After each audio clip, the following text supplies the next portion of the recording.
네, 안녕하세요. 반갑습니다. 렉슨노트의 김정명입니다. 때로는 마술을 깊게 한번 생각해보자 라고 하는 취지로 하고 있는 마술 생각 2화 시작하도록 하겠습니다. 지난번 1화 때에는 마술이 무엇인가에 대해서 우리가 한번 1시간 반 동안 제가 제 생각을 이야기해 봤는데요. 재미나게도 많은 분들께서 조회수는 많지는 않았어요. 한 3,000뷰 정도 나왔는데 그래도 많은 분들께서 그걸 보시고 끝까지 봤다. 마술에 대해서 많은 생각하게 되었다.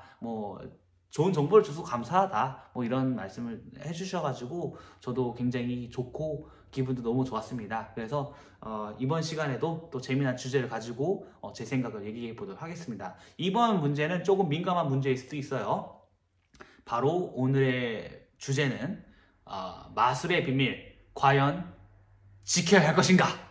이거 굉장히 위험한 주제인데 여러분들이 저와 공감을 하던 안 하던 간에 저의 생각을 들어주시고 이제 사고를 공유한다는 생각으로 들어주시면 되겠고요. 그리고 또 이 영상이 아마 길어지게 될 거예요. 그렇기 때문에 여러분들 이 영상 보실 때 각 잡고 보지 마시고 여러분들 운전할 때 보시다던가 쉴 때 그냥 주무실 때 켜놓고 이렇게 누군가 마술에 대해서 이야기를 해주는 걸 듣는다 이런 생각으로 들으시면 좋겠습니다. 그리고 또 이번 내용 같은 경우에는 물론 여러 가지 근거를 갖고 얘기를 하고 있습니다. 여러 가지 책에서 소스를 따서 얘기를 할 것이지만 저의 해석이 많이 들어간 것도 있기 때문에 동의를 하지 않더라도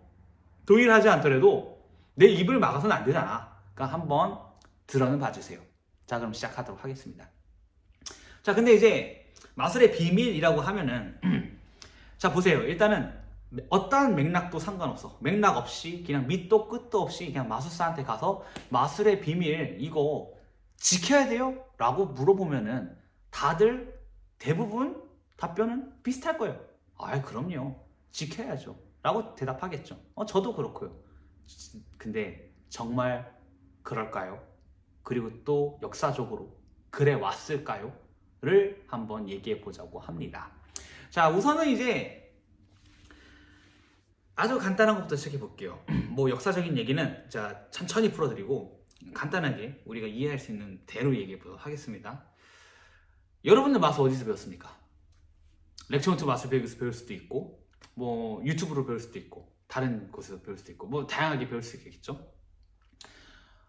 그러면 저는 비밀을 지키지 않은 사람이겠네요? 그렇죠. 그렇잖아요. 제가 마술 강의를 20년 가까이 했어요. 그러면 저는요. 강의를 하는 저는 마술을 제가 다 만든 거 강의합니까? 제가 만든 강의 많이 없어요. 다 제 선배님들, 여기 뒤에 있는 책들에서 배운 게 90% 이상입니다. 그렇기 때문에 마술의 비밀이 지켜져 왔냐? 라고 하면은 사실상 이 구조만 보면은 지켜져 있지 않았어요. 예. 사실이에요. 이건 팩트입니다. 이건 부정할 수 없잖아요. 팩트를 부정할 수는 없잖아요. 제가 마술을 어떻게 처음 배웠는지 말씀드리겠습니다. 그것부터 말씀드리기 편할 것 같아요. 저는 2004년도에 마술을 시작했어요. 기억이 안 나요. 2004년인지 2005년인지 어쨌든 이은경 마술님께서 스톡홀름에서 2003년 피즘에서 우승하시고 그 기사를 보고 마술을 시작한 사람입니다. 근데 저는 참 운이 좋게도 그때 미국에 유학 중이었어요. 그래가지고 어떠한 것을 이제 배우고 싶을 때는 도서관에 가는 습관이 들어져 있어요. 미국의 장점은 이게 국공립 도서관이 너무너무 잘 돼 있어. 각 동마다 크게 있거든. 그래서 어쨌든 저희 동네는 그랬어요. 그래가지고 도서관에 갔어. 그럼 이게 책이 막 있을 거 아니야. 어디는 소설이 있고 어디는 학문이 있고 문학이 있고 막 이렇게 있을 텐데 어느 한 딱 요만한데 마술책이 모여져 있는 거야. 그래서 그걸 꺼내서 거기서 마술을 처음 배웠어요. 거기서 처음 마술을 배웠는데 이거를 다시 생각해 보면은 이 마술이 누구나 들어올 수 있는 도서관에 그대로 배치되어 있었다는 것이거든요. 그러면은 이건 뭐예요? 마술의 비밀이 이게 근거가 있었습니까? 지켜져 있지 않았다는 거예요. 그러니까 결국에는 제가 하고 싶은 말은 뭐냐면은 마술이라는 것은 언제나 우리에게 항상 주변에 있었어요. 이건 제가 한 말이 아니라 그냥 여러 가지 서적에 다 있는 마술 역사책에서 다 이렇게 적혀 있습니다. 그래서 마술은 언제나 보는 사람한테는 열려 있었다라는 거죠. 그래서 극단적으로 말하게 되면은 마술의 비밀은 한 번도 지켜지는 적이 없다라고 이렇게까지 심하게 말할 수 있을 정도로 마술의 비밀은 상당히 항상 오픈되어 있다는 거예요. 하지만 근데도 우리의 마술이 이렇게 통하죠. 이렇게 책이 이렇게 있는데도 통하죠. 통하는 이유는 아주 간단해요. 그것은 바로 사람의 관심의 차이이기 때문이에요. 무슨 뜻이냐? 여러분들이 그냥 싫어하는 것도 말고 아예 관심 없는 거 있죠. 그거 한번 떠올려 보세요. 예를 들어서 저 같은 경우에는 낚시를 한 번도 안 해봤어요. 앞으로 할 생각도 없어. 그 매력을 못 느끼고 좀 지루한 것 같아. 근데 이제 어떤 누군가가 책을 써. 이 책만 읽으면 낚시 고수가 될 수 있다. 이 책만 읽으면은 뭐 상어를 낚는다. 뭐 그 정도면 살지 모르겠지만 어쨌든 이렇게 책을 쓰거나 아니면 유튜브 영상에도 뭐 이렇게만 하면 물고기를 많이 잡을 수 있다. 이렇게 뭐 해폭공개 이렇게 써놔도 저는 그걸 클릭하지 않거든요. 그러니까 결국에 뭐냐면은 마술의 비밀은 지켜지지 않았지만 사람들이 모르는 이유는 아주 단순해요. 거기에 관심이 없기 때문이에요. 하지만 여러분들은 관심이 있어서 여기에 접근하신 거고요. 그냥 딱 그 구조입니다. 그리고 또 마술의 비밀을 지켜야 하는가 안 지켜야 하는가 이 논의가 지금 21세기 우리 한국 마술계에서 일어났지만 사실은 재미나게도 이 논의는 100년 전부터 있었어요. 100년 전에 기록이 다 있어 아직도. 위키피디아 같은 데도 보면은 저기 양 사이드에 대한 양쪽의 입장을 다 이렇게 대립하는 구조로 다 정리도 잘 해놨단 말이야. 그러니까 제가 지금 여러분들에게 드리고 싶은 말은 여러분들도 마술의 비밀에 대해서 여러분들만의 그 가치가 있고 어떤 생각이 있을 거예요. 뭐 제가 아무리 이렇게 말을 해도 그래도 마술은 지켜야 돼. 난 그것도 훌륭하다고 생각합니다. 그걸 틀리다고 생각하지 않아요. 그냥 우리는 서로 다를 뿐이에요. 하지만 자기 주관의 경험으로 인해서 생긴 그런 주장은 그건 미안하지만 전 부족하다고 생각해요. 네, 왜냐면은 내가 혼자서 마술 뭐 한 10년 해가지고 생긴 이 마인드도 있겠지만 이 주장이 있겠지만 그것도 물론 또 그것을 존중해야 하는 시대가 있지만 그리고 대신에 우리가 공부라는 것이 있고 연구라는 게 있잖아요. 그래서 이런 여러 학자들이 이 토론을 거치고 논의를 거친 것들을 딱 한번 그것도 다 보고 이야기도 들어보고 그리고 나서 나의 생각을 정립하는 것이 훨씬 더 중요하지 않겠습니까? 그래서 저는 이제 그러한 과정을 많이 거쳤어. 사실 거칠 수밖에 없죠. 왜냐면 저는 마술 강의 20년 넘진 않지. 20년 정도 해왔으니까. 그래서 저는 저의 방식이 생겼고 그거에 대해서 한번 얘기를 해보겠습니다. 뭐 역사적인 얘기도 굉장히 많이 준비했는데 그 얘기는 좀 천천히 한번 해보고 그냥 구조에 대해서 먼저 얘기를 해볼게요. 자, 우선은 이제 좋아요. 마술의 비밀이 이제 잘 안 지켜졌다고 하는데 안 지켜졌어. 뭐 이렇게 동의할지 모르지만 팩트로 이렇게 남아 있잖아요. 이거를 부정하면은 저도 할 말이 없습니다만은. 근데 중요한 건 뭐냐면은 마술에 많은 사람들이 오해 또는 이렇게 착각이라고 저는 그렇게 표현을 하도록 하겠습니다. 많은 사람들이 마술에 대해서 그러니까 일반인들 마술사들 말고 일반인들이 마술의 비밀을 어느 정도 안다라고 생각해 봅시다. 뭐 너무나 마술 자체가 너무너무 유명해져가지고 웬만한 사람들이 마술을 다 알아. 뭐 수준급은 아니어도 어느 정도 알아. 그래서 마술사가 할 게 없어. 정말 그랬던 역사가 있었을까요? 사실 그런 역사는 없어요. 만약에 그런 일이 일어날지도 모른다는 것은 우리 머릿속, 관념 속 안에만 있고 가정에만 있고 실제로는 없었습니다. 없었고 근데 이것을 어떻게 마술사가 대처해 나갔는지는 우리가 마술 역사를 공부함으로써 알아낼 수가 있었거든요. 그 얘기를 좀 해드리려고 해요. 일단은 실제로 마술의 황금기라고 불리는 시대가 있습니다. 1890년대부터 미국 대공황 오기 전까지 1929년을 마술의 황금기라고 하는데 여러분들이 아는 마술이 다 그쯤이에요. 후디니, 서스턴, 어드네스, 호프진저, 안네만 전부 다 그쪽 사람들이거든요. 그 시대 알렉산더 그레이트 허먼, 칼 허먼 다 그쪽 사람들입니다. 근데 타벨도 마찬가지고 말해 뭐해 너무 많아. 근데 이제 그때에도 마술책이 정말 폭발적으로 많이 늘어나니까 마술사들 사이에서도 이게 문제가 될 것이라는 생각을 되게 많이 했거든요. 근데 그게 그때는 몰랐겠지. 후대 이게 어떻게 작용될지. 근데 지금 우리가 후대 사람이니까 그걸 이제 분석하고 알 수가 있는데 제 결론을 말씀해 드리겠습니다. 예를 들어서 일반인들이 마술 수준을 일반인들도 마술을 하지 않더라도 마술을 많이 보면은 마술적 이 보는 감각이 늘어요. 또 많이 보면은 또 알쏭달쏭하지만 아는 트릭도 있고 심지어 아는 분들도 있어요. 자, 그러면은 이 마술 못합니까? 이 마술 못해요? 아, 그렇죠. 따지고 보면은 못하죠. 정보의 그 불균형이 깨져버렸잖아. 그럼 마술사의 그 마술사의 그 일자리를 잃어버렸습니까? 미안하게도 제가 그 사례를 찾으려고 굉장히 노력 많이 했어요. 그 사례가 없습니다. 예. 대중들이 마술들을 많이 알아서 더 이상 할 마술이 없어서 마술을 그만둔 사람은 없습니다. 오히려 그것이 마술의 발전을 일으켜 왔어요. 예를 들어 이런 거죠.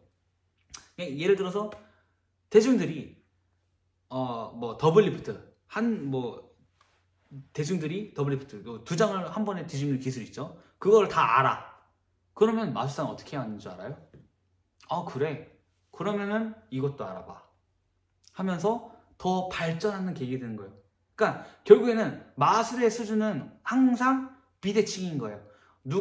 대중들이 이 정도 마술을 알면은 마술사들은 도망가요. 더 높은 수준으로 도망가요. 속여야 되니까 계속해서 정보의 불균형을 대중들이 따라오고 우리는 도망가는 거예요. 그렇기 때문에 여기서 전문성이 생기는 겁니다. 이게 전문성이 생기는 거예요. 그래서 계속해서 그렇게 발전했고 마술 역사책 같은 걸 쫙 보면요. 이 마술사들이 어떻게 해서 이 패스를 줄이려고 했는지, 어떻게 해서 이 기술을 더 자연스럽게 하려고 했는지, 어떻게 해서 어떤 외부적인 것을 들여와가지고 이 아는 마술까지 속이려고 하려고 했는지 이런 기록들이 생생하게 아직도 잘 남아 있습니다. 그런 것들을 자세히 보시게 되면은 오히려 마술이라는 것은 특히 멘탈리즘에 대해서 다음에 제가 얘기할 테지만 멘탈리즘이 특히 그래요. 멘탈리즘이라는 장르가 생긴 것도 굉장히 재밌습니다. 그것도 제가 다음에 좀 얘기해 드릴 텐데 그건 멘탈 시간 아예 정해놓고 얘기할게요. 그래서 그런 식으로 발전해 나가는 거예요. 근데 이거를 여기 마술만 그러냐? 아니에요. 좀 더 직관적인 예시를 들어볼게요. 예를 들어서 영화. 이건 뭐 비밀이 없지만 영화를 따지고 봅시다. 요즘 세상에서는요. 제 주변에 영화 평론가가 몇 명인지 모르겠어요. 다 영화를 보면 다 평론을 해요. 막 감동받아 이런 얘기 말고 저기 부분에서 복선이 좀 보였고 저기 부분에서 반전이 좀 별로였고 뭐 CG 이펙트가 너무 티가 나고 보면 다 전문가야. 그렇다고 영화 산업이 무너졌나요? 안 무너졌죠. 감독들은 이 대중들의 수준을 파악을 하고 연구를 해서 이 대중들을 더 만족시킬 만한 영화를 만들어내잖아요. 마술도 마찬가지예요. 단순히 신기한 것을 정해주다가 이 신기한 걸로만은 안 되네. 여기다 메시지를 넣자. 스토리를 넣자. 어떤 쇼의 형식으로 넣자. 이러면서 이제 이거의 정점이 저는 이제 1900년도 이제 중반부터 지금까지라고 좀 쳐다보고 있긴 한데 어쨌든 그런 식으로 해서 마술이 발전하고 느는 거예요. 만약에 예를 들어서 뭐 조그를 전 국민이 알아. 어떤 마술사가 제가 조그를 유튜브에서 알려줬다고 엄청 화를 낸 적이 있거든요. 마술사의 엄청난 무게를 알려줬다고. 야, 조그는 말이죠. 제가 미국에 있어서 알아요. 조그는 여기 5불 99짜리 저 하나로 따지면 8,000원짜리 책이에요. 피면 나와. 이거에 대해서 어떤 실상한 가치를 매긴다는 것은 물론 이제 어떤 마술 그 자체에 대한 가치를 높이고 신성하게 높이고 하는 그런 자세는 좋지만 어떤 기술 하나에 이게 공개가 되기 때문에 마술사들이 생계를 잃는다? 이런 말을 하는 것은 어불성설이죠. 완전 공부를 안 했다는 증거고 그런 식으로 우리가 접근하면 안 된다는 거예요. 왜냐면 제가 전에도 말했다시피 마술은 항상 패러다임과 같이 움직여요. 예. 전에도 말했잖아요. 요즘에 신문 안 보죠? 종이 신문 안 보잖아요. 제가 봤을 때 예언해볼까요? 30년 후면은 신문지 마술 없어질 거예요. 예. 이렇게 항상 마술은 패러다임과 계속 바뀌는 거예요. 그래서 어떠한 기술에 의존하거나 그런 건 마술이 아니라는 거죠. 예. 근데 그렇기 때문에 제가 항상 드리고 싶은 말은 마술은 이 어떠한 그 특정한 기술이 마술사의 것이라고 생각하는 순간 그건 마술사일 수가 없어요.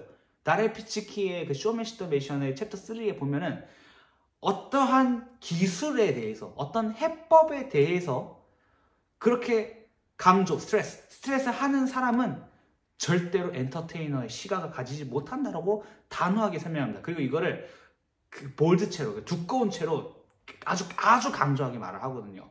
그게 핵심이라는 거예요. 무슨 뜻인지 알겠죠? 그래서 그 비밀에 막 이렇게 막 이럴 필요 없어요. 계속 변하고 사람들이 지식 수준 높아질 것이고 우리는 계속 도망가는 거예요. 예. 그래서 마술사라는 직업은 어떤 직업이냐면요. 생각해보세요. 마술이 여러분 다 마술사세요? 난 마술사지. 여러분 마술사세요? 마술사 아닌 분들이 더 많잖아요. 예. 게임 해보세요. 여러분 게임 많이 하죠. 리그 오브 레전드, 배틀그라운드, 뭐 핸드폰 게임 많이 하죠. 그렇죠? 이거 프로게이머들만 하는 겁니까? 아니잖아요. 대중들이 하는 거잖아요. 대중들이 하는 건데 예를 들어서 게임 누구나 하죠. 저도 오늘 게임하고 왔는데 게임 막 실버예요. 막 잘 못해. 근데 너무너무 재밌고 즐거워서 해요. 마술을 대하는 건 똑같아.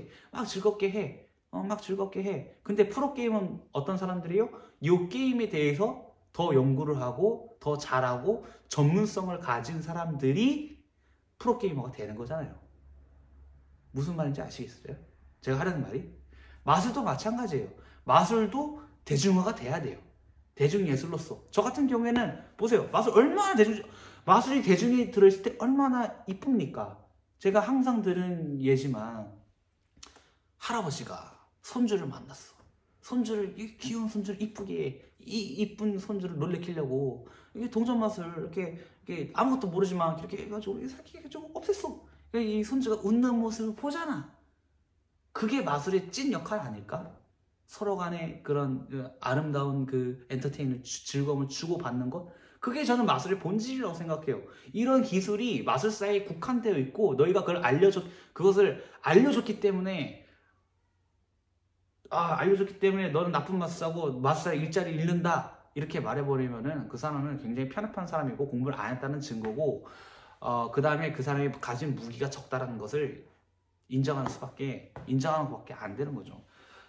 그래서 이제 이거에 대해서 이게 단순히 제 생각이 아니라 다양한 근거들이 있습니다. 그래서 그 근거들에 대해서 이제 좀 얘기를 좀 해보겠습니다.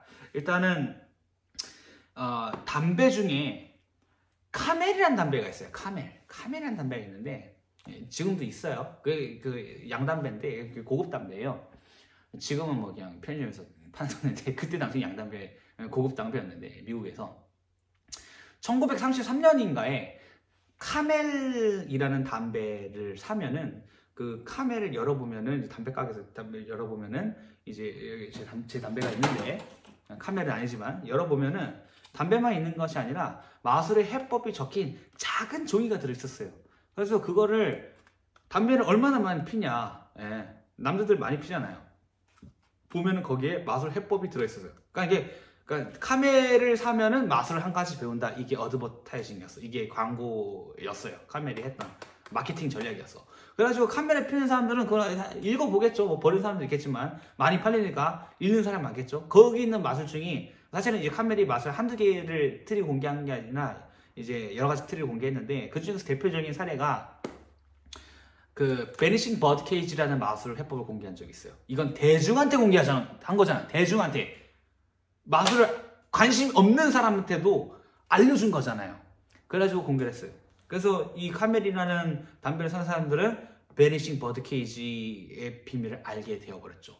그래가지고 근데 베니싱 버드 케이지는 사실은 제 기억으로는 이제 해리 블랙스턴도 자기 엑스에서 썼고 그 다음에 뭐 그때 굉장히 좀 아마추어 마술이 아니었어. 버드 케이지 사라지는 새 장이야. 사라지는 새 장. 이거는 약간 카드 동전보단 조금 더 고난이도잖아요. 직접 구하고 만들어야 되는 거잖아. 근데 그 해법이 있는 거야. 실제 어떤 마술사들이 하는 걸 그대로 알려준 거야. 그래가지고 이름이 기억나는 제가 적어놨는데 스테픈 제이 쉬파드라는 마술사가 이 벤시 버드케이지의 마술을 잘 하는 사람이었대. 근데 그렇게 마술이 퍼지는 와중에도 그 사람은 그걸 했다라는 거야. 근데 놀라운 점은 뭐냐면은 사람들이 모른다는 거야. 네. 해법을 모른다는 거야. 근데 요거에서 시사하는 바는 뭐냐면은 요게 이제 미스트랙션 매직 바이 미스트랙션인가? 예. 그 다레프스키 책에서 나온 이야기인데 그게 가능한 이유는 마술의 비밀은 기술에 있는 것이 아니기 때문이라는 거예요. 그 사람이 어떤 타이밍이 어떻게 하고 어떻게 어프로치를 하고 어떤 식으로 프레젠테이션을 하는지 어떻게 어텐션을 시프팅 하는지 이러한 수많은 과정을 통해서 아는 트릭도 모르게 만들 수 있다 라고 하는 이러한 재미난 이야기도 있습니다. 그렇기 때문에 뭐 이러한 사례는 뭐 한둘이 아니죠. 또 이런 사례는 우리한테도 있어요. 예를 들어서 우리 특히 마술하는 사람도 이런 경험 많으실 텐데 내가 분명히 하는 마술이거든. 내가 저 마술 본 적이 있거든. 심지어 렉처 보고 배운 적도 있어. 근데 지금 내 눈앞에서 그 마술 누군가 하는데 모르겠어. 정말 그 마술이 맞나? 맞는데? 근데 모르겠어. 이런 경우 굉장히 많거든요. 이게 마술사한테도 작용이 돼요. 그러면은 일반 사람들한테 어떻게 작용되겠어요? 그 카멜 필터, 이거 담배 본 사람들이 이거 보면서 이렇게 연구를 하겠습니까? 관심도가 낮은데 이건 휘발성 기억력이에요. 숄터 메모리로죠. 휘발성으로 기억력이 사라지게 되는 거예요. 사라지게 되기 때문에 그걸 보고서도 속는 거야. 이거를 그 다음에 마술사의 역량도 중요하죠. 그걸 알아도 내가 해도 모르게 하는 거, 그게 진짜 실력 아니겠습니까? 그래서 그러니까 우리가 생각할 때 계속해서 물론 이 쉬파드란 마술사가 그 벤시 버드케이지를 좀 업그레이드 했을지도 몰라. 근데 책에서는 그냥 그대로 했다고 하는데 뭔가를 다르게 했을 수도 있죠. 어떤 퀄리티나 발류를 넣어서 한 걸 수 있겠지만은 어쨌든 간에 재미난 것은 대중들이 알고 있어도 훌륭한 마술사는 그거 그대로 해도 다 속인다라는 거예요. 그러니까 그 정도 레벨로 우리가 생각을 해야 되는데 그거를 생각을 하지 않고 이상한 소리를 하니까 문제가 굉장히 편협하게 될 수밖에 없다는 거죠. 그리고 이제 역사적인 얘기 좀 해볼게요. 마술의 비밀을 지켜야 한다 라는 이런 어떠한 고귀한 가치, 또 마술을 신성하게 여겨야 된다라는 이상한 건 아니야. 중요하죠. 그 예술적인 가치를 말하는 거예요. 나는 지금 이 트리 가치를 말하는 거고, 그러한 그 비밀의 이상한 가치를 그렇게 크게 둘 필요는 없다라는 거야. 무슨 뜻이냐면은, 물론 이제 일부 이렇게 뭐 전해져 내려오고 이런 트릭들은 예외로 하겠습니다. 이런 건 센스껏 이해해 주세요. 맥락 속에서. 대중들이 하고 이렇게 하는 마술들은 키카드 이런 것들은 괜찮아요. 괜찮고 그것이 우리 마술사의 생계를 위협하지 않고 생계를 위협하는 수준이 된다면 마술사가 분명히 도망가고 항상 그래왔고 마술의 해법이 제일 많이 공개가 됐던 시절이 황금기 때인데 황금기 때 때문에 지금 마술 시장이 만들어진 거잖아. 오히려 마술 시장이 폭발적으로 늘고 더 훌륭한 마술이 나온 건 팩트고 사실이잖아요. 그렇기 때문에 저는 마술의 비밀을 당연히 지켜야죠. 예. 지켜야죠. 근데 언제 지키냐? 내가 마술하는 그 순간에 지켜야 되는 거예요. 예. 그게 중요한 거예요. 베네틸러가 말했잖아요. 컴패터리. 어떤 그 순간에서 지키라는 거예요. 어떤 그 순간에서 지켜야 된다는 거예요. 예. 예를 들어서 정빛 봐요. 내가 지금 카드 마술을 해. 하는데 얘가 그 마술을 알아. 알아. 그러면은 이게 몰라. 그러면 지켜야죠. 왜? 내가 이 마술이 작동하려면 이거 몰라야 되니까. 딱 그거예요. 만약에 내가 얘한테 마술을 보여줬어. 그리고 끝났어. 얘는 되게 신기해해. 놀라고 끝났어. 근데 얘가 다음날 와가지고 내가 유튜브 보니까 그 마술 비법 아는 것 같아. 라고 나한테 말해. 그럼 제가 뭐라 대표요? 어쩌라고? 딴 거 보여줄게. 또 속는 거예요. 그러니까 이렇게 될 수밖에 없어요. 그게 최악의 상황이야. 예. 물론 이제 최악의 상황은 이제 뭐 이 사람이 갑자기 그 사람의 이제 글을 폭로하겠습니다 하면서 뭐 책을 쓰는 뭐 그런 사례가 몇 번 있긴 하겠지만 굉장히 오래된 중세 시절 역사였기 때문에 어쨌든 그래서 저는 이렇게 마술의 비밀 오해하지 마세요. 제가 그렇다고 해서 뭐 마술의 비밀 어디서 다 까발리고 다녀라 뭐 그런 건 아닙니다. 저는 오히려 더 보수적이에요. 마술을 저희 렉션노트 마술 강의할 때 보시면은 제가 원서를 꺼내서 이 원한자를 밝히고 허락을 받는 경우도 있고, 그 다음에 이 크레딧 출처를 정확하게 원서를 잘 공부해서 정보가 왜곡되지 않게 전달하는 거, 이건 다른 문제입니다. 그러니까 그만큼 저도 그거에 대한 가치를 잘 알고 있어요. 하지만 그냥 무조건적으로 그냥 맛을 해법 공개는 안 돼, 이렇게 하면 안 돼. 왜냐면은 페렌텔러가 말하는 것처럼 it's stupid로 바보 같은 룰이라고, 그건 바보 같은 규칙이라고. 그러면 지금 여기 있는 마술을 다 어디서 배워봤냐고. 자기 헐리우드 그 매직캐스 아카데미도 있는데. 그렇기 때문에 우리가 앞으로 나아가야 할 방향은 이건 제 생각이에요. 저는 더 대중적으로 마술사들이 더 대중한테 더 노출이 되고 더 마술을 더 많이 보여주고 대중들도 일반적으로 약간 마술적인 지식이 있는 것도 나쁘지 않다라고 생각을 해요. 예. 그래야지 우리가 대중들의 일반적인 마술이 오르면은 우리가 더 도망갈 수 있는 그런 계기가 될 수도 있고, 머무르지 않고 대중을 왜냐면 마술은 이제 대중문화이기 때문에 대중들을 신경 쓸 수밖에 없다는 거죠. 예, 그렇기 때문에 그 대중의 눈높이에 맞춰서 새로운 마술이 나올 수 있다라는 거죠. 그래서 저는 그런 생각을 좀 하고 있습니다. 자, 그러면은 이제 마술의 비밀을 지켜야 한다라는 이 말은 어디서 나왔을까? 제가 굉장히 궁금했어요. 그럼 마술의 비밀은 누가 제일 처음 말했고, 그리고 여태까지 마술사들이 그걸 얘기하고 다니는가? 저는 그게 궁금했어요. 저는 이제 그런 거를 막 이렇게 연습하는 것보다 대체 이 말은 누가 먼저 했을까? 뭐 이런 걸 궁금해하는 사람이잖아요. 그래서 이제 결국에는 이제 찾다 보니까 굉장히 재미난 사실들을 몇 개 발견했습니다. 일단 첫 번째, 서스턴의 3법칙이라는 게 있습니다. 자, 이제 보통 이제 마술 비밀 얘기하면 뭐 서스턴의 3법칙을 되게 많이 얘기하는데, 뭐 외국 마술 도구 세트 같은 데 보면 많이 적혀 있어요.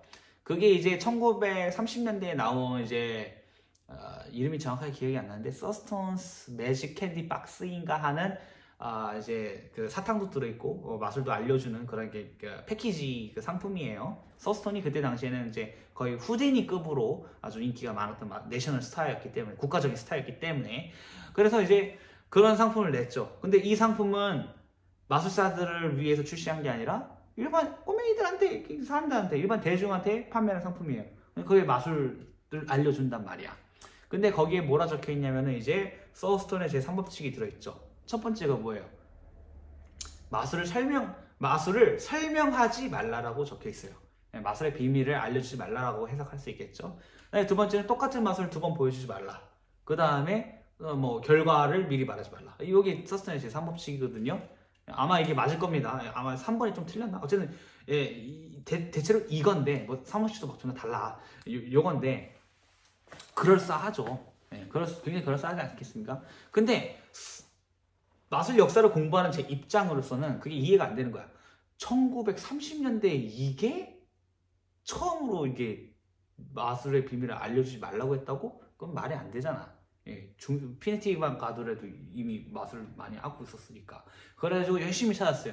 열심히 찾았는데 요거에 대해서 이제 그 자료가 많이 없어가지고 좀 고생을 했긴 했는데, 그래도 어떻게 지금 현대의 인터넷과 이 구글과 이런 것에 열심히 하다 보니까 미국에 그 의회 도서관 사이트가 있어. 의회 도서관 사이트에서 1893년인가 그럴 겁니다. 이 발음이 좀 틀릴 수도 있는데, 앙리 디 크림프라는 영국 외교관이자 아마추어 마술사가 있었어요. 근데 이 마술사가 마술책을 5권을 쓰거든요. 그때 당시에 5권을 쓰는데 이 책을 쓰게 된 이유가 뭐냐면은 뭐 어떤 마술적으로 이게 사는 발전에서 그런 내용을 쓴 것도 많은데, 사실상 본질적인 이유는 이 당시에 프랑스에 피네티라는 마술사가 있었어요. 이 사람은 나중에 제가 잘 설명해 드리겠습니다. 마술 역사사에서 정말 중요한 사람입니다. 피네티라는 마술사가 굉장히 유행했어. 근데 이유는 잘 안 알려져 있는데, 기록으로 잘 없는데, 이 앙리가 이 피네티를 싫어한 정도가 아니라 증오했어요. 그래가지고 근데 얘는 엄청난 스타였단 말이야. 그래가지고 앙리라는 사람이 책을 써서 피네티의 마술사의 맛을 다 폭로하는 책을 써버려. 예. 그 폭로하는 책을 써요. 총 5권을 씁니다. 다 히트쳤거든. 근데 두 번째 책, 제롬 샤프르의 정경, 제롬 샤프르의 테스티모니라는 책이 있는데, 그 책에서, 이 책들이 또 영어로도 번역이 돼가지고 사실 영어권에 많이 도움이 돼요. 근데 이제 그 책에 13가지 마술사가 지켜야 될 13가지 법칙이 들어있어요.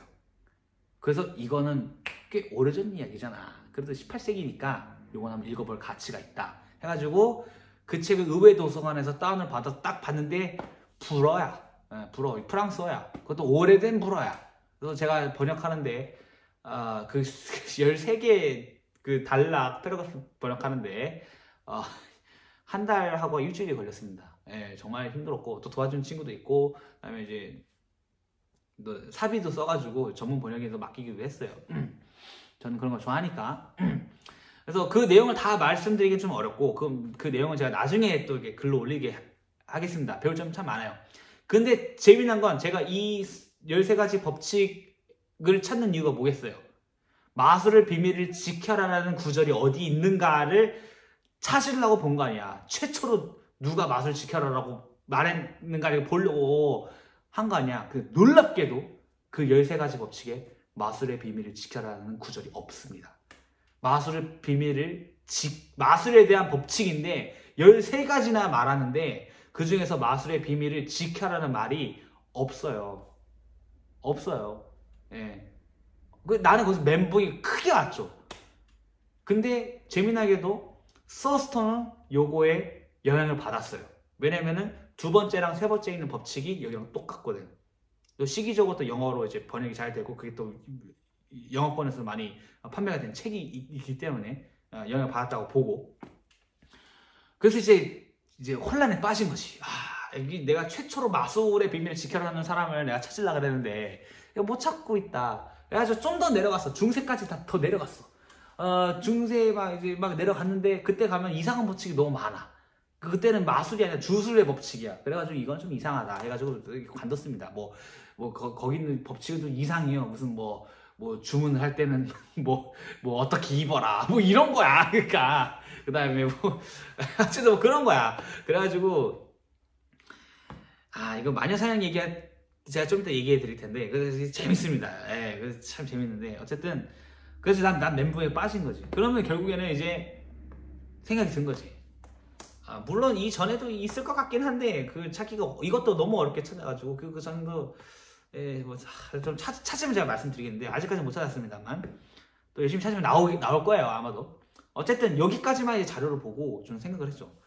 마술의 비밀을 지켜라라는 것이 좀 이상하다. 왜냐면은 제가 이러한 이렇게 추적을 해서 찾는 과정도 했지만 동시에 다양한 마술 역사서 그 다음에 다양한 마술 사상가들의 글들 그런 것들을 많이 읽어보는데도 불구하고 재미나게도 마술의 비밀을 지켜라는 말이 없어. 그나마 찾은 게 카드 컬리지 로베르토 지오비 마술사의 카드 컬리지의 그 라이트 버전인가? 거기에서 앙리 디 크림프의 13가지 법칙을 형태만 갖춰서 이렇게 쓴 게 있는데 근데 그 13가지가 달라요. 현대식으로 완전히 다 바꿔버렸어. 그렇기 때문에 좀 찾기가 힘들었죠. 그러면서 제가 드는 생각이 그러면은 누가 마술의 비밀을 지켜라라고 할까를 고민했죠. 근데 이 생각에서 제가 많은 걸 깨달았어요. 예, 많은 걸 깨달았어요. 왜냐면은 내가 좋아하는 다레 피치키도 뭐라 그러냐면은 마술의 비밀에 대해서 신경 쓰는 사람들은 그렇게 여기서 말하는 그 스트레스는 강조의 의미죠. 이게 다른 뜻이죠.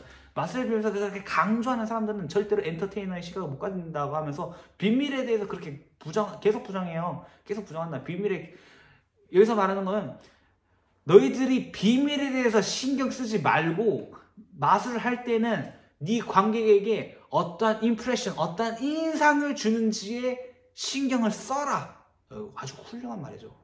비밀을, 우리가 막 비밀을 막 감추려고 이런 거 하지 말고, 그런 거 하지 말고, 이 사람에게, 내 관객에게 어떠한 인상을 주는지 오로지 그것만이 중요할 뿐이다 라고 말을 한단 말이야. 훌륭한 메시지죠. 예. 어쨌든 그런 것들을 보면서, 그러면 이제 마술의 비밀을 지켜라고 하는 사람들을 한번 딱 살펴보자 했는데 몇 가지 공통점이 있어요. 이거는 이제 완벽하게 제 이론이기 때문에 뭐 허점이 있을 테지만 그래도 그냥 한번 들여다 봐 주세요. 첫 번째는 뭐였냐면은, 마술의 비밀을 지켜야 되는 경우가 내셔널급 마술 스타들 간의 계약. 예를 들어서 이제 뭐 조그만 이렇게 카드 마술 하는 사람들 말고 정말 국가적으로 하는 이제 위대한 마술사분들, 대중을 향해서 큰 무대에 쓰시는 분들께서는 자신의 마술 하나하나가 다 자신의 노하우가 있고 자신의 생계에 굉장히 그거잖아요. 그렇기 때문에 무슨 계약을 할 때 뭐 마술 도구를 사거나 어떤 큰 마술 도구를 팔거나 사거나 공연권을 사거나 뭐 이렇게 할 때는 뭐 그런 계약서를 쓴다, 이런 얘기를 제가 몇 번 들었습니다.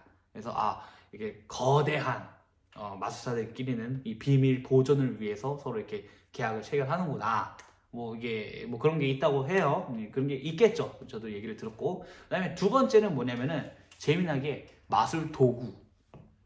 근데 마술 도구도 말고 마술 도구 세트, 대중에게 팔리는 마술 도구 세트들을, 특히 미국이 그게 그 키트식이라고 해가지고 미국의 1900년대 초반부터 한 중반까지 그런 키트가 엄청나게 유행해요. 그런 키트 중에 마술 키트 중에 있는데, 그 키트를 보시면은 다 거기에 마술의 비밀을 지켜라는 글이 다 들어가 있습니다. 근데 재밌는 게 뭐냐면은, 왜 그럴까? 라고 생각했을 때 재미난 생각이 들었어요. 이게 공감이 될지 모르겠지만, 이게 입장을 바꿔보자고요. 지금 우리는 이제 마술사로의 관점이지만 이제 사업가의 관점으로 생각해 봅시다. 내가 마술 도구 세트를 팔 텐데, 일단 대부분 이 마술 도구 세트는 다 좀 허접합니다. 허접해요. 많은 저렴한 도구에 많은 마술 도구를 넣기 때문에 허접하고 좀 그래. 별로야. 그런데 이것도 비싸게 팔아요. 이것들을 누구한테 파냐면은 아이들한테 팔겠지. 학생들한테 팔겠지. 그러면은 학생들이 이거 어디다 쓰겠어? 집에 방구석에 두겠어? 아니죠. 연습해가지고 친구들한테 보여주겠지. 이건 당연한 수순 아닙니까? 예.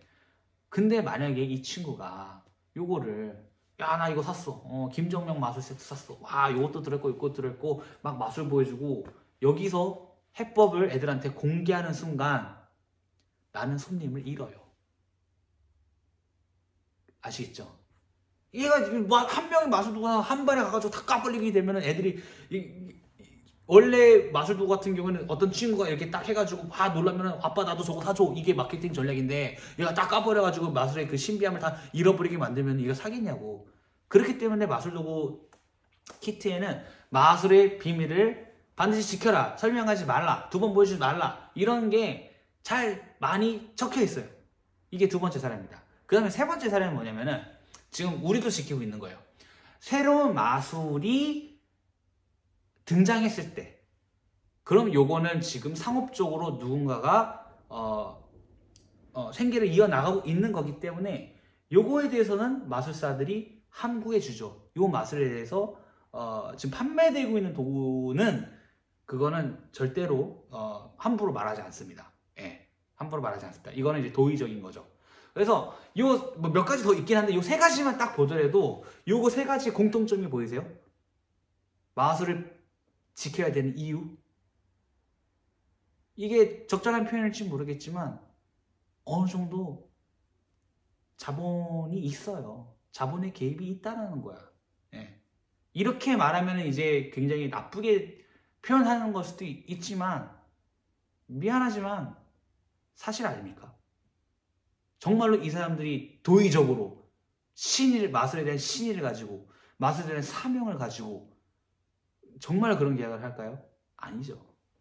반드시 100%는 아니지만 어느 정도 이러한 자본주의적 성향의 판단, 전략이 들어가 있다는 거죠. 오히려 반대로 다른 사람들 그 마술사들, 사상가들, 전기나 이런 그 사람들이 보면은 마술의 비밀 지켜라는 얘기는 찾아보기가 너무 힘듭니다. 너무너무 보기 힘들고 그거에 대해서 오히려 뭐 그건 크게 신경 쓰지도 않아 라는 말을 많이 해요. 그렇기 때문에 저는 그래서 제가 여태까지 말한 걸 좀 정리해 드리자면은 일단은 애초에 마술이라는 것이 항상 그래 왔어요. 발전하는 게 대중들이 올라오면 우리가 도망가고 그러면서 거기에 새로운 가치를 만들어내고 얘네가 여기까지 올라오면 마치 영화처럼 아까 영화 얘기 들었죠? 계속 도망가고요. 여기서 당연히 미안하지만 도망 못 치고 쇠퇴하는 마술사도 많이 있어요. 하지만 큰 그림으로 봤을 때 그 가치는 올라가야 되거든. 그러니까 결국 서바이벌이에요. 결국 생존의 문제입니다. 그게 실력이고 저는 그렇게 생각하고 있습니다. 그래서 이제 영국 얘기를 좀 해드릴까 해요. 저는 이제 이런 생각 되게 많이 해요. 영국이 굉장한 롤모델이 될 수가 있다. 특히 우리나라에. 마술계의 방향에 대해서라는 생각을 합니다. 저 같은 경우에는 이제 각 나라마다 이렇게 좀 그 나라가 어떻게 마술 역사가 이게 연구가 됐는지 이런 걸 보는데 이제 뭐 영어밖에 할 줄 모르니까 이제 미국이랑 이제 영국 이런 쪽을 이제 공부를 하는데 저는 영국 공부를 하면서 영국이 어떻게 해서 이렇게 훌륭한 멘탈리스트들이 나오게 됐는지 훌륭한 메이션들이 나오게 됐는지 아직까지도 그 방송 BBC라는 방송에서 마술이 나오게 되는지 이런 것들을 계보를 추적해 보니까 당연히 그럴 수밖에 없다는 것을 느꼈어요. 간단하게 말씀드리자면은 일단은 영국에 이제 그 아시는 분 아실 거예요. 우리나라에서 이제 연극 제일 많이 하는 그 큰 거리 있잖아요. 대학로라 그러잖아요. 대학로 그 연극이 많이 하죠. 그래서 저는 그 분들을 굉장히 응원하는 사람이고. 근데 이제 미국에는 뭐가 있죠? 뉴욕에 브로드웨이가 있죠. 브로드웨이는 뭐 이게 거리가 이게 1군, 2군, 3군 이렇게 돼 있어. 그래서 1군은 대중들을 위하고 2군은 살짝 거기서 좀 인기 덜한 거, 3군은 완전 예술적인 거 이런 식으로 막 거리가 3개로 돼 있단 말이야. 근데 미국의 역사는 영국의 역사를 따라간다는 말이 있을 정도로 브로드웨이는 영국의 웨스트엔드라는 동네가 있어요. 웨스트엔드가 이제 원래 사실 브로드웨이가 웨스트엔드를 따라한 거거든. 그래서 뭐 캐치, 레미제라블, 오페라의 우령 이런 것들 전부 다 아직도 유명한 이런 것들이 전부 다 웨스트엔드 출신 뮤지컬들이거든요. 그래서 영국은 애초에 그런 문화가 발달해 있었어요. 영국 국장 문화가 발달이 돼 있어요. 예. 그래가지고 이제 저는 영국을 안 가봤지만 이제 유학도 하고 주변에 영국이 있는 영국과 연관이 있는 친구들 보면 항상 그런 질문해요. 영국에서 마술을 본 적이 있냐? 인식은 어떠냐? 그래서 그런 것을 토대로 말씀해 드리자면은 일단은 연극을 본다는 그 자체가 굉장히 일상화되어 있는 경우가 많고 그 다음에 이제 마술에 대해서 얘기를 해볼게요. 그래서 제가 조사를 해보니까 최초의 텔레비전 TV 그 방송국이 BBC인데 최초 그 영국이에요. 영국이고 그래서 최초의 TV에서 마술을 하는 그 자료들을 보면은 전부 다 BBC입니다.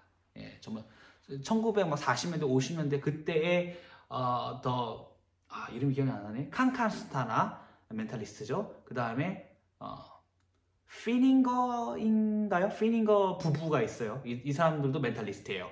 이 사람들도 있고 그 다음에 이게 한 50년대쯤이고요. 그 다음에 50년대 중반부터 80년대까지 The Good and Old Day Show라는 영국의 저녁마다 하는 이걸 한 30년 했죠. 30년 된 방송 프로그램이 있어요. 그거는 뭐냐면은 영국 사람들이 텔레비전을 이용해서 극장에 가는 거예요. 그러니까 극장에 못 가는 사람들이 그 방송이 그때 막 편집이 막 화려하지 않을 거 아니야. 그래서 그냥 그대로 극장에 있는 걸 그대로 라이브로 쏴주는 거야. 아, 미안합니다. 라이브인지 녹방인지는 거기까지는 체크를 못했어. 그래서 그걸 쏴주는 거야. 그러면 그 사람들이 집안에서도 사람들이 그 극장 쇼를 보는 거예요. 근데 재미난 거 뭐냐면 굿앤 올드 데이 쇼에서 나도 그걸 한번 보고 싶어 유튜브에 치니까 몇 개가 생존해서 남아있어. 내가 첫 번째 봤던 영상이 마술사가 등장하더라고. 그래서 제가 그거에 대해서 좀 알아보니까 그때 그 당시에 영국 마술사들의 꿈은 굿앤 올드 데이 쇼에 올라가는 게 꿈이었다고 합니다. 이게 30년 정도 방영이 됐고, 그리고 이게 지금 세대랑은 달라요. 지금은 시청률이 뭐 10%만 나와도 대단한 거잖아. 근데 그때는 채널이 뭐 BBC1, BBC2 뭐 채널도 몇 개 없고 우리는 볼 게 너무 많잖아. 유튜브 채널 막 수천만 개가 있잖아요. 근데 그때는 그거밖에 볼 게 없는 거야, 저녁에. 그러니까 시청률 때가 뭐 80%, 90%지. 전 국민이 그걸 보는 거예요. 그러니까 그렇게 공연을 하고 관람을 하고 마술이 나오면 마술도 재밌게 보고 그런 것들이 굉장히 훌륭하게 자리가 잘 잡혀요. 그러면서 대중들이 마술적인 지식이 알게 모르게 늡니다. 예, 알게 모르게 늘고, 근데 거기서뿐만이 아니라 거기서 는 게 아니라 1980년대에서 90년대 때 폴 다니엘스라는 마술사가 이제 몇 년 전에 돌아가셨습니다만, 폴 다니엘스 마술사가 15년 동안 마술쇼를 진행을 해요. BBC에서 15년 동안 마술쇼를 진행을 해. 그리고 그게 인기가 얼마나 많은 줄 알아요? 전 세계 텔레비전 마술쇼가 제일 인기가 많았어. 내가 위키피디아에서 검색해서 보니까 그게 160여 개국? 160여 개국이요. 거기로 수출이 다 됐다는 거야. 모를 수가 없이. 내가 외국 사람들 만나가지고 마술 얘기하면요, 데뷔 커플도 물론 나오죠. 근데 폴 다니엘스도 많이 나와요. 네. 그 정도로 나와요. 그래서 BBC가 그거 끝나고 다른 마술쇼 기획하고 그 계보가 계속 올라가면서 지금의 프로스까지 나오게 된 거거든요. 그래서 영국은 언제나 항상 마술과 친근했었다는 거예요. 그래서 그런 쇼가 계속 유지가 될 수 있는 거고, 그래서 제가 이제 영국에 있는 친구들한테 많이 물어봤어요. 어쩌고 저쩌고 막 물어보는데, 야, 일상생활에서 마술을 본 적이 있냐? 했더니 있어요. 네. 근데 어떤 이제 허락을 받지 않아서 이름을 말 못하지만, 그 친구는 영국에 잠깐 유학을 갔는데, 그래서 이제 어학당에 가잖아요. 어학당에 갔는데 천장에 보니까 카드가 붙어 있더래. 누군가 카드도 실링을 한 거야. 그런 식이야. 그리고 막 몇백 년 된 마술 가게도 남아 있잖아, 영국에. 그러니까 그런 것들을 다 보고, 또 역사서 같은 걸 보고, 그러니까 또 뭐 영국 얘기하면 사실 할 말이 진짜 많아요. 뭐 지금은 아니지만 한때 최초의 마술 역사서라고 읽혀졌던 이제 토마스 프로스트라는 사람이 이제 영국 마술사의 일화를 담은 책도 있고, 그런 거 저는 읽었습니다. 보면은 영국이 정말 저는 되게 본받을 만하다 이렇게 생각을 하거든요. 그래서 일반 사람들 수준 높아지고, 마술 뭐 우리나라 사람들 막 마술 보는데 예의 없다 그러는데 영국 사람들 좀 다르게 예의가 없대요. 안다라는 거야. 그래서 웬만한 수준으로는 날 못 속인다는 거야. 그러니까 멘탈리즘이 발전이 가죠. 왜냐면은 멘탈리즘은 유치하지 않으니까, 성인 대상으로도 마술을 하는 그런 컨셉이니까, 약간 소셜 익스피리언스트, 그러니까 사회 실험, 정신 실험 이런 느낌을 가니까 그런 가치가 나온 거야. 어쨌든 영국 얘기 여기까지만 하도록 하고, 어쨌든 그래서 이러한 역사들을 쫙 보면은요, 오히려 마술에 대해서 대중들이 인기가 많고 계속해서 노출한 그런 건들을 보면요, 오히려 훌륭한 마술이 더 많이 나오고, 오히려 더 훌륭한 이론들이 나오고, 오히려 더 마술 선진국으로서 역할을 하고 있다는 거죠. 예. 그렇기 때문에 우린 더 이상 제발 자기 혼자서 집에서 이게 막, 물론 그럴 수 있어. 이거 나 되게 어려운 거라서 나만 가지고 있을 거야. 이런 사고 가지고 있는 거 나쁘지 않다라고 봅니다. 하지만 크게 봤을 때는 정보 나눠주는 거 나쁘지 않아요. 정보 나눠주고 난 도망가면 되지. 더 대단한 걸로. 저는 그렇게 생각을 합니다. 그리고 이제 마술의 비밀 얘기가 나왔으니까 이제 우리 마술사 분들께서 어떤 노력을 했는지, 예, 그 다음에 최초의 마술책은 무엇인지에 대해서 한번 얘기를 해드려 볼게요. 이거는 이제 뭐 알아도 좋고 몰라도 좋고인데 알아두면 좋아요. 이제 뭐 마술의 고수 분들은 좀 구력이 되신 분들은 한 번쯤 들어봤을 책인데, 최초의 그러니까 마술학계의 주류에서 최초의 마술책이라고 여겨지는 책이 있습니다. 그 책이 뭔지 아세요? 그 책은 아마 들으면 아실 수도 있는데 레지널드 스캇의 Discovery of Witchcraft입니다. 이 책이 1548년인가 98년인가 적힌 책입니다. 이게 저도 있는데 잠깐 여기 적어놨나? 내가 적어놨다. 예. 1584년도에 나온 책인데요. 이 책이 최초의 마술책이라고 많이 여기시잖아요. 그래서 저도 그 책을 읽으려고 노력을 했어요. 영어로 번역이 잘 되어 있기 때문에. 근데 또 이제 방대합니다. 양이 어마어마해요. 양이 어마어마하고 또 이제 좀 어려워요. 오래된 책이다 보니까 500년 된 책이니까. 그래서 이제 중요하다고 생각되는 부분 넘겨 좀 읽고, 그 다음에 이거에 대해서 연구하신 분들 에세이나 이런 것들 좀 읽어서 이 책에 대해서 이제 조금은 아는 상태인데 뭐 내용을 다 말해드릴 수는 없지만은 이 책이 왜 쓰여졌는지를 말씀해 드릴게요. 이 책이 쓰여진 이유는 뭐냐면은 그거예요. 이 정치적 상황을 좀 알아야 해. 그때는 이제 어떤 상황이었냐면은 이제 우리가 일단은 정치적으로 그 사회를 통제하고 있었던 기득권자는 당연히 성직자들이겠죠. 로만 카톨릭이겠지. 로만 카톨릭이 이제 하고 있는데 정치를 이제 하고 있는데 마녀 사냥이란 거 들어보셨죠? 마녀 사냥을 해요. 마녀 사냥 하는데, 마녀 사냥 하면은 그 마녀를 발견해가지고 이제 뭐 십자가에 이제 못 박아 죽인다던가 아니면 화형을 한다던가 뭐 여러 가지 이 내용이 많이 아실 겁니다. 근데 이제 이 사람이 이 책을 쓴 이유가 뭐냐면은 두 가지 이유가 있어요. 첫 번째 이유는 뭐냐면은 마녀들한테 너희 그거 마술인데, 그 미라클, 기적이 아닌데 마술인 척 하지 마라. 그러니까 대중들을 기만하지 말라라는 의미로 썼어요. 근데 이게 왜 그랬냐면은 이때 당시에 마녀들은 사실 주술사라고 하는 게 좀 더 정확하긴 해. 근데 이제 왜 그러냐면은 이때는 사실 의학이 굉장히 많이 굉장히 뭐랄까 주된 주제예요. 사실은 이 마녀 사냥에서. 예를 들어서 생각해봐. 우리 할머니가 아파. 할머니 말고 딸이라 하자. 내 이쁜 딸이 아파. 갑자기 무슨 병인지도 모르고 그냥 심심하고 죽게 생겼어. 그러면은 어디로 가겠어요? 교회로 가겠지. 교회로 가서 이렇게 뭐 기도도 받아.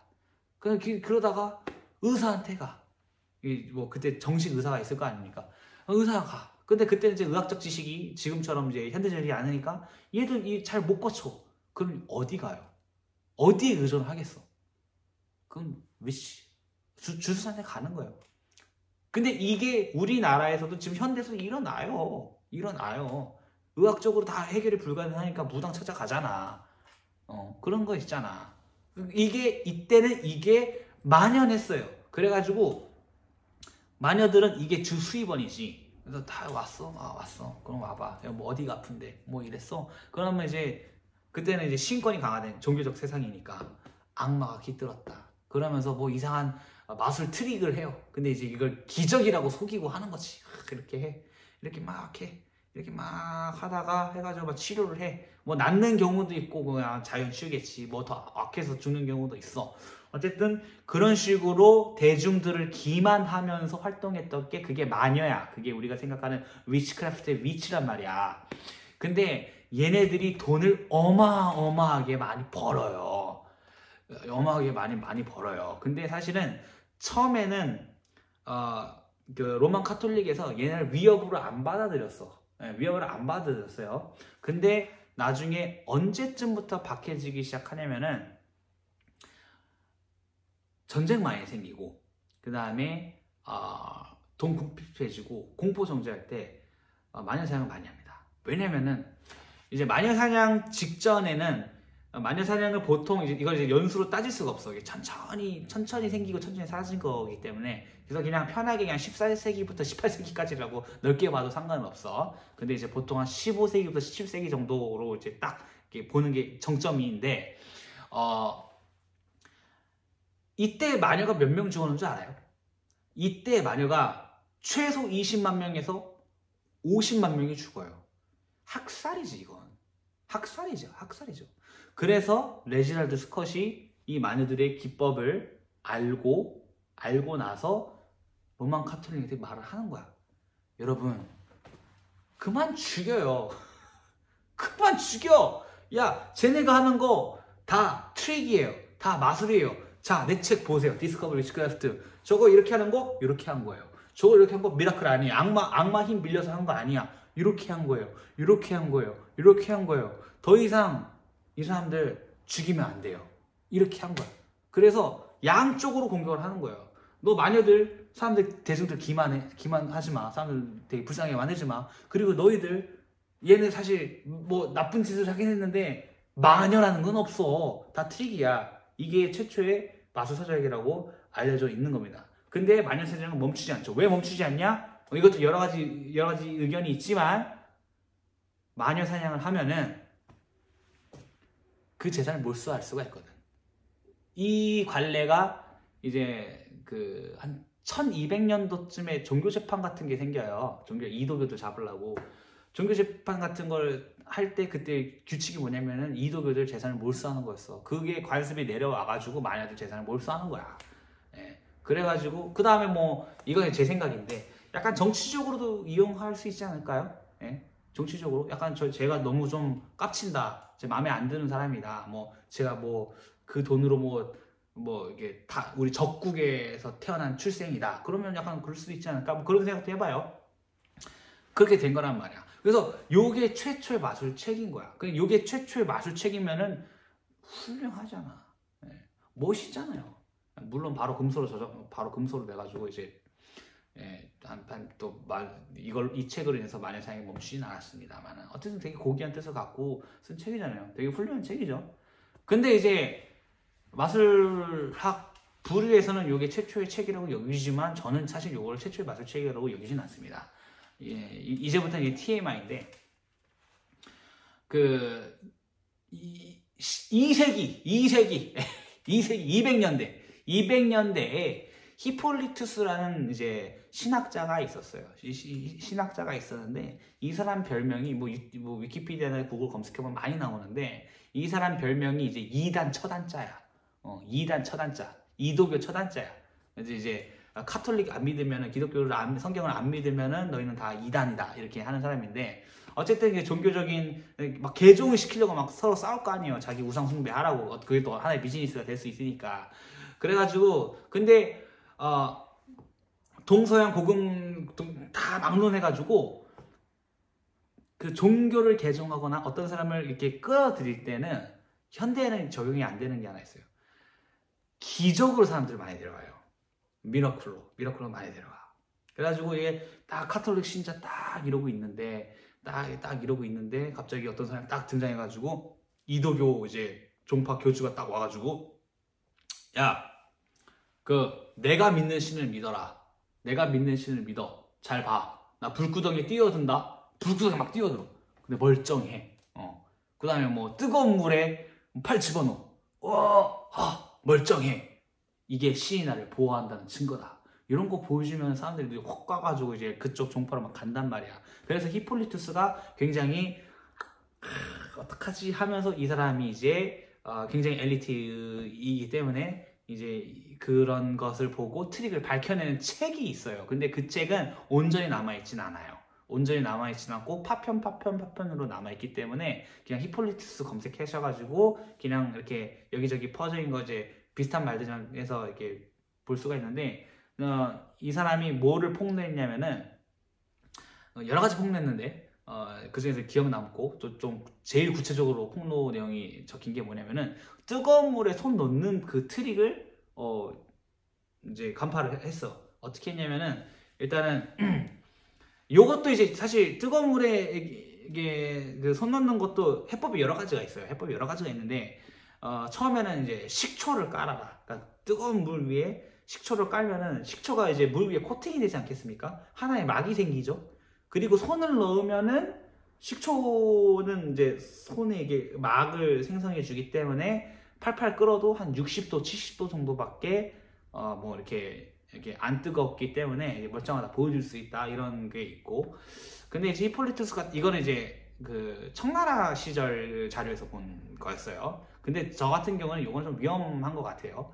근데 히폴리투스 같은 경우에는 어떻게 그거를 변론을 했냐면은 반박을 했냐면은 그 붕어를 잡으면 물고기 맞습니다. 붕어에 보면은 불에라는 그 몰라 나도 잘 내장 같은 게 있나 봐. 그래서 그 불에를 어떻게 잘 모아가지고 불에 풀을 만들 수가 있대요.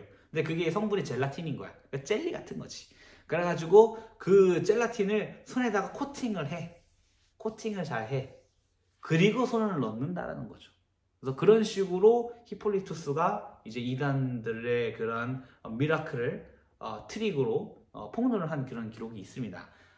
그런 거 보면은 레지널드 스콧이 이런 형태로 했으면 야 얘도 히폴리투스 아저씨도 최초의 그 마술학자로 인정해야 되는 거 아니야? 라는 저는 그런 생각도 좀 하고는 있는데요. 어쨌든 갑자기 그게 생각이 나서 얘기를 조금 해보았습니다.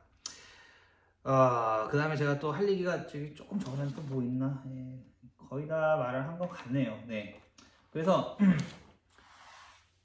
뭐 오늘 제가 한 이야기는 사실은 좀 위험한 얘기일 수도 있어요. 예, 왜냐면은 우리나라에는 아직까지도 많은 분들께서 마술의 가치를 올려야 된다 이런 생각을 하시는 분들이 제 주변에 많기 때문이에요.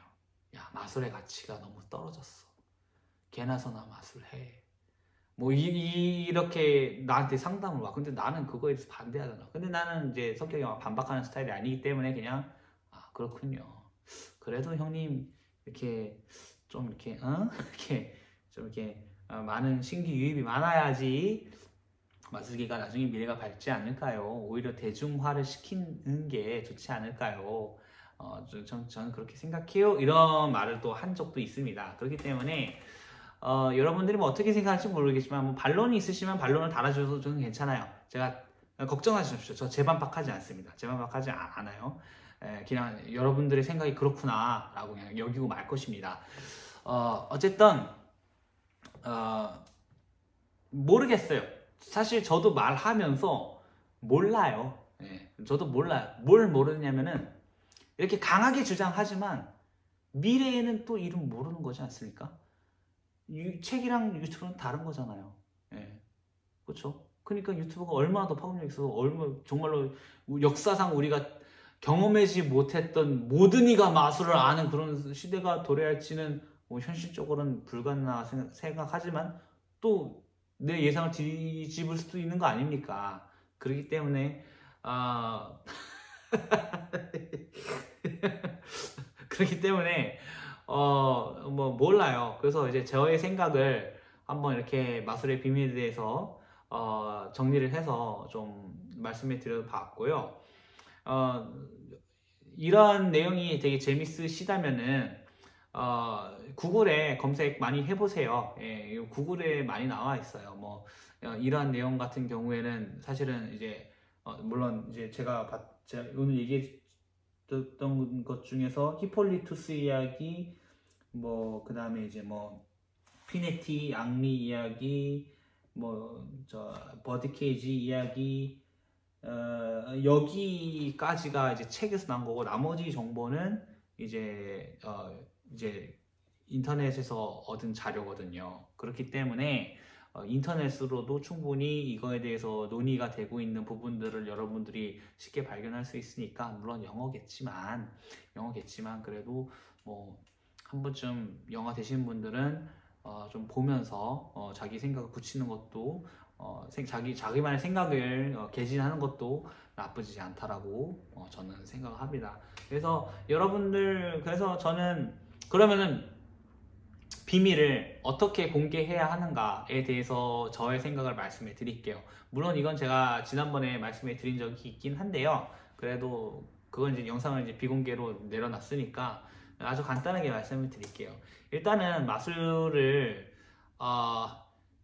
지나치게 강의를 할 때도 제대로 해야 된다 라는 말이 굉장히 중요하다고 생각을 해요. 그러니까 무슨 뜻이냐면은 그냥 마술 강의 그냥 막 해법 뿌려도 돼? 뭐 마술계 해가 되지 않는다고? 그럼 나도 강의하지? 이렇게 하지 말라는 거예요.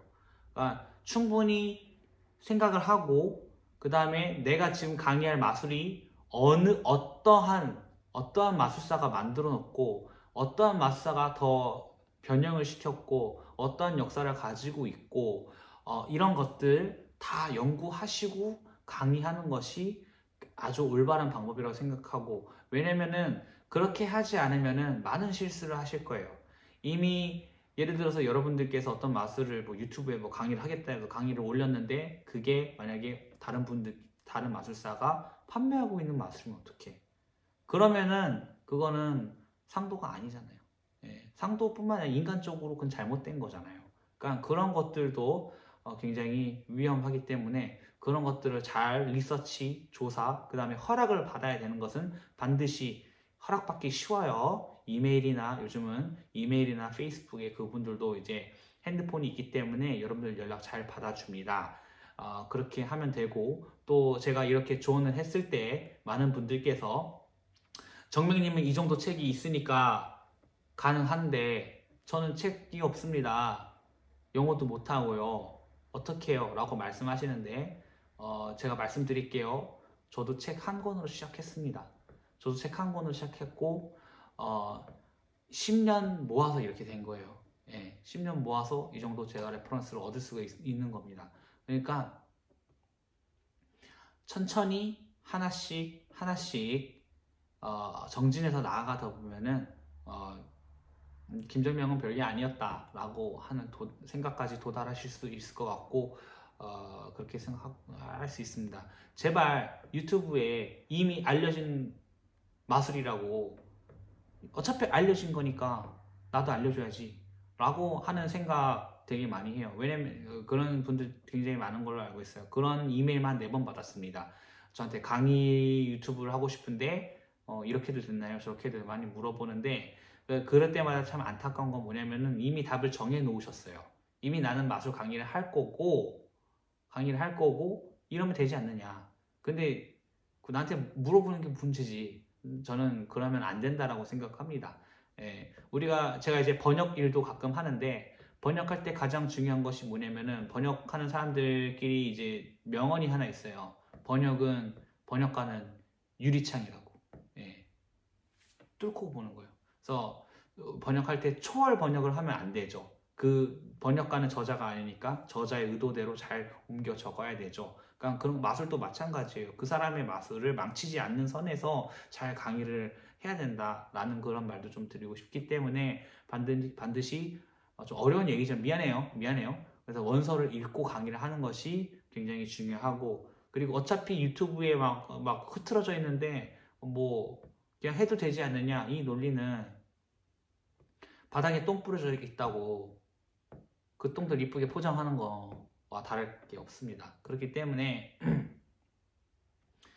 무슨 말인지 알겠죠? 그래서 제가 오늘 뭐 비밀 공개도 돼 이렇게 말하는 거는 강의를 막 해라 상관없다 이렇게 받아들이시면 굉장히 곤란한 겁니다. 아시겠죠? 굉장히 곤란한 거고 이러한 역사를 보고 이렇게 이러한 사고도 하고 하다 보면은 이제 오히려 그렇게 하고 싶어도 못하게 돼요. 예. 양심이 찔리니까. 그래서 그렇게 생각하는 것도 굉장히 좋을 것 같습니다. 예, 그게 생각이 좋을 것 같고, 그리고 현실적인 문제를 말할게. 만약에 그렇게 막강의 하잖아요. 공격받아요. 우리나라 매니아들 수준이 장난이 아닙니다. 네. 내가 배워요. 네. 내가 많이 배워요. 형, 그 마술 원래 있던 거 알아요? 내가 몰랐대. 그런 거 많아. 그러면 이제 형, 욕먹기 전에 하나 내리세요. 아, 미안하다. 그게 그 책에 있었구나. 내릴게. 그리고 내린 적도 몇 번 있어요. 이름 잘못 쓰면 이름 정정할게. 많아요. 그렇기 때문에 그리고 만약에 마술로 유명해지고 싶다면은 그런 비판, 그런 안 좋은 그 레퓨테이션, 그런 평판은 가지고 있지 않는 것이 중요합니다. 왜냐면은 후디니가 아주 좋은 교훈을 줬잖아요. 마술사는 자기 광고예요. 무조건 자기 광고예요. 그걸로 먹고 사는 거기 때문에 저는 그렇게 생각하고 오늘의 마술의 비밀에 대해서 저의 생각을 한번 얘기해 봤습니다. 저의 생각을 얘기해 봤고 좀 무겁고 어렵고 또 좀 공격적이었던 것도 좀 인정합니다. 인정하는데 제 생각이에요. 제 생각이고 제 생각이에요 라는 그 말에 숨는 건 아니에요. 정말로 제가 연구하고 공부하고 내린 결론이라는 뜻이에요. 그렇기 때문에 여러분들도 저와 정반대의 의견을 낼 수도 있겠죠. 하지만 그 정반대의 의견이 있다면은 충분히 공부하고 연구하고 저한테 알려주십시오. 나는 이러이러한 근거에 입각하여서 나는 마술 공개가 되면 안 된다라고 생각합니다 라고 하면은 나는 환영하고 두 팔 벌려서 여러분들 의견을 당신의 의견을 들어줄 사람이니까 또 거기서 또 잘 그리고 또 막 해법 막 존나 공개되면 또 안 되지. 따지고 보면은 막 공개되면은 너무 공개되는 거 아닙니까? 그러면 저희도 이렇게 생각하지만 그래도 강의수 좀 줄이고 막 그러기도 한단 말이야. 그래서 결국에는 뭐든지 극단적으로 갈 필요가 없고 약간 균형을 지킨다라는 말이 있잖아요. 밸런스, well balanced가 아주 좋지 않을까라고 생각하면서 오늘 마술의 비밀이라는 주제에 대해서 1시간 정도 떠들어 봤습니다. 여러분들은 어떻게 생각하는지 얘기를 듣고 싶고요. 또 다음 주제는 뭐가 될지 모르지만 아마도 멘탈리즘에 대해서 역사를 한번 쫙 훑어줄 것 같은데 사실 멘탈리즘이라기보다는 이제 마술의 분업화에 대한 얘기를 할 것 같은데 그건 완전히 역사 쪽으로 빠지는 거기 때문에 뭐 혹시 다른 주제 김정명이 이걸 이렇게 생각하고 있다 뭐 그런 것들 듣고 싶은 게 있으시다면은 댓글을 좀 달아주시면은 제가 할지 안 할지 약속 못 드리겠지만 그래도 무게의 중심을 그쪽으로 둬보도록 해보겠습니다. 그러면 여태까지 들으신 분들이 있다면 정말 감사하고 여러분들 오해하지 마십시오. 마술의 비밀의 가치는 있습니다. 있어요. 그게 막 제가 이게 오해할까봐 그래. 이게 이 말 하면은 마술 비밀 그냥 막 까발려도 된다 그런 게 아니에요.